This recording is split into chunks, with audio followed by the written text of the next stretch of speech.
Tugenze mu lukiiko olukulu olw'eggwanga agavaayo ssentebe wa disitulikiti y'e Kabong yeekubidde endulu mu kakiiko aka Public Accounts Committee kayite PAC kano kakulemberwa omubaka Martin Ojara.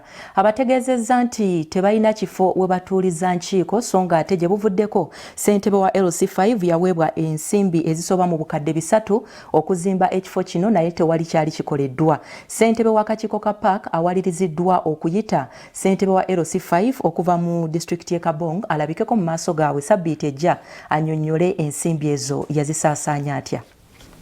I am the district chairperson Kabong.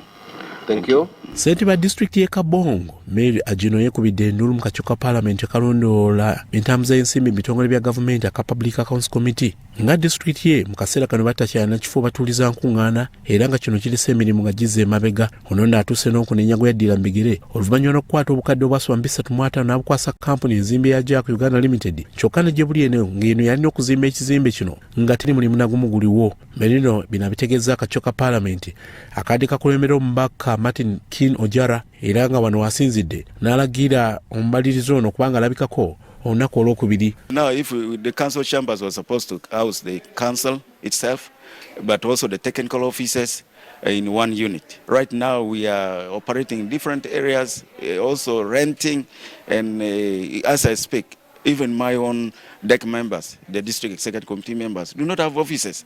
In fact, I share with them my office. We sit, and you see, which is not really very adequate for the district, and that affects service delivery in the district. So, for us, if we can get council chambers, it will help a lot. He also needs to account for his actions, and so if the documents and explanations that you will offer to the committee will not meet the expectation or will not be satisfactory enough, the committee will take a decision. Yes.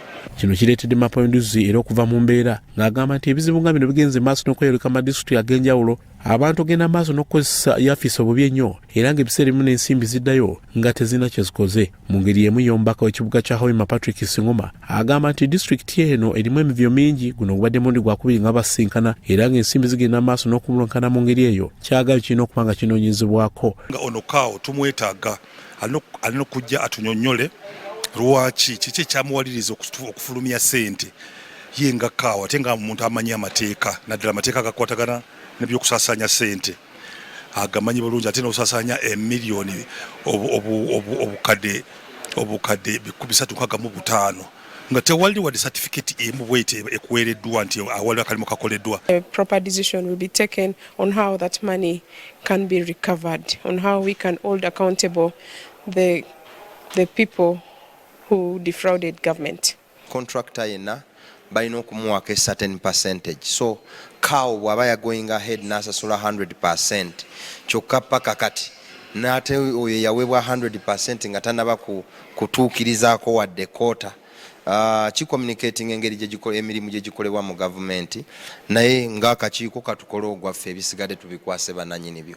Ku Raso TV nze Grace Girinya ne Eric Sebalamu Omunyo.